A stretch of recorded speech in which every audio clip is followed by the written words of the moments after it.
Hello, it's Philip Taylor speaking from Richmond Green Chambers in London.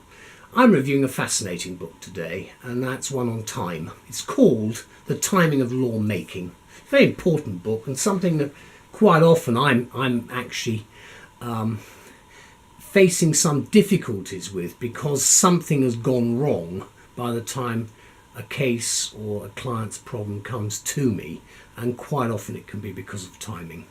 However, this is more to do with jurisprudence than the practical application of the problems which I face as a practitioner.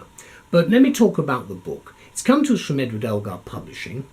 It's called The Timing of Lawmaking, this book here. We'll have a look at it in a minute. It's been edited by Frank Fagan and Saul Levmore, and it's available both as a book and an e-book, and also available at Elgar Online, so it's an online copy as well which you can get. Now, my wife and I talked about this book, and I've given it the title, Timing is Everything.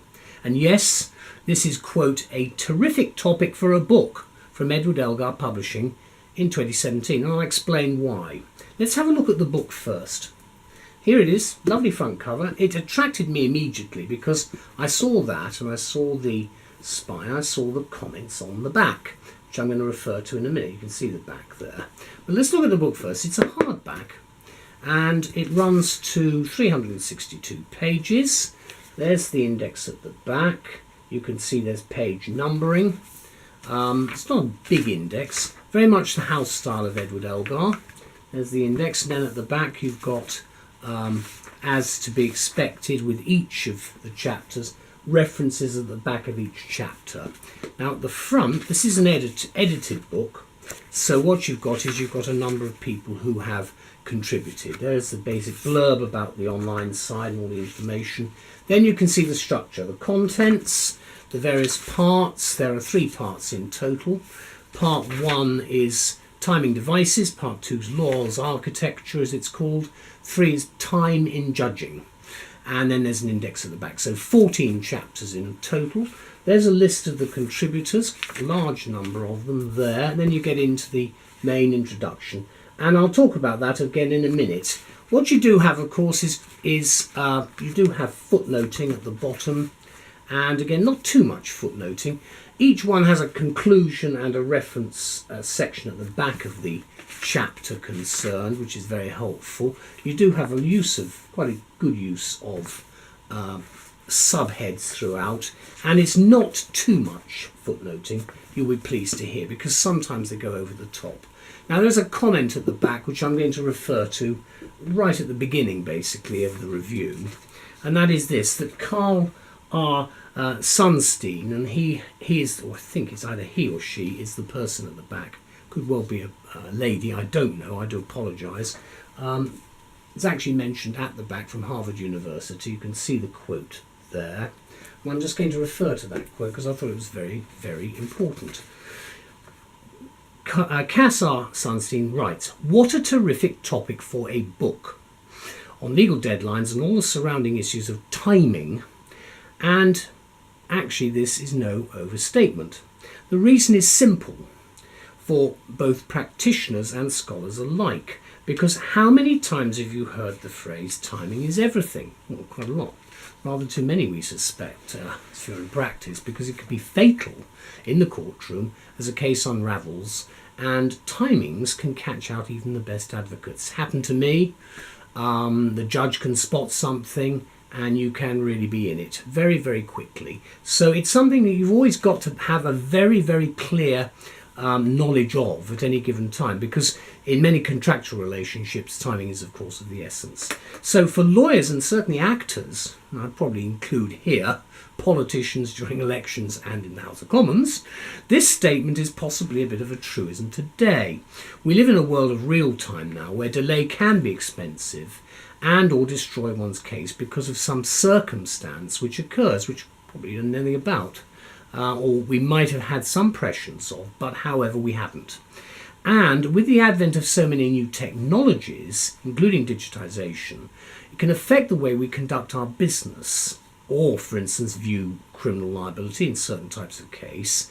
And with the fourth industrial revolution upon us, Many of us are completely unprepared, I suggest, for the changes we face. That's one of the reasons why the timing of lawmaking as a subject, both jurisprudentially and in practice, is, I think, so important.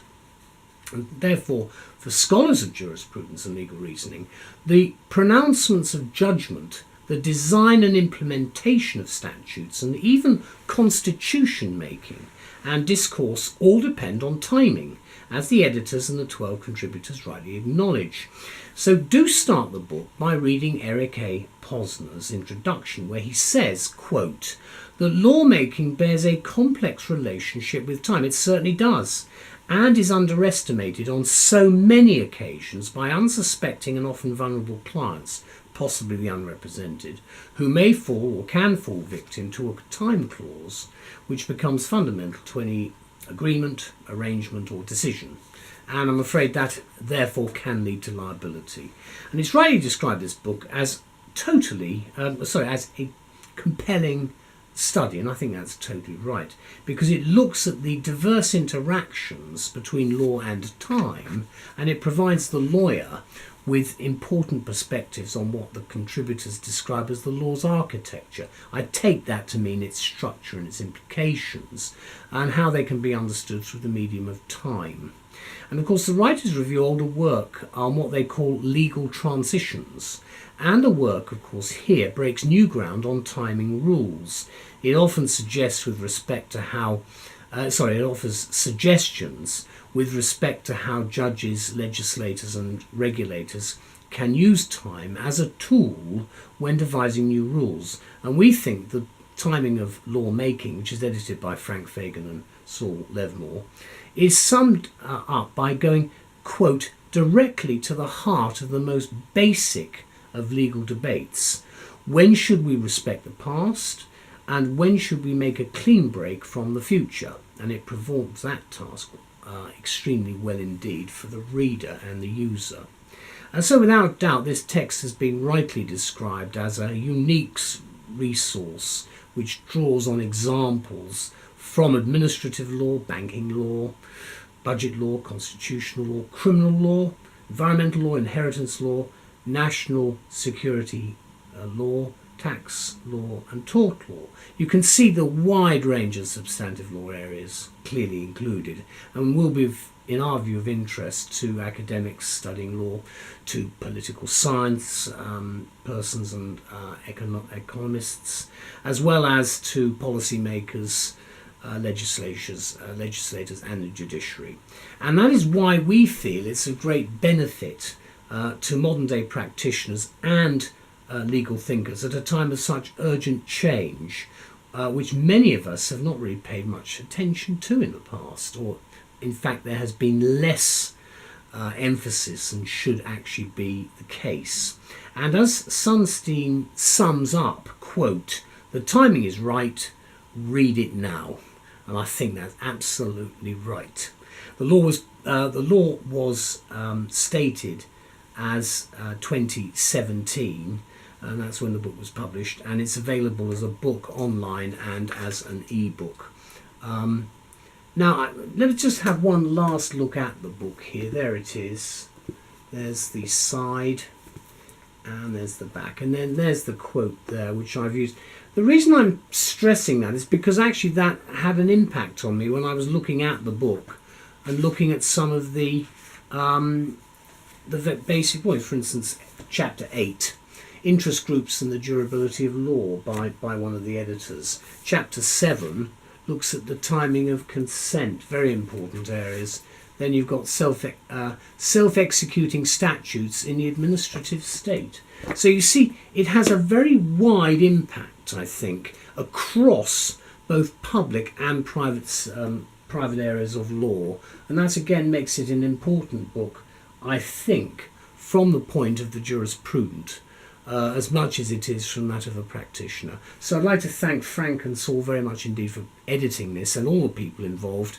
I found it a very interesting book to read, and one I think probably we ought to emphasise more in the future. So thank you very much indeed. And once again, thank you to Elgar for overseeing the publication of these books. You make our lives so much easier, and I'm very grateful. Thank you. Bye-bye.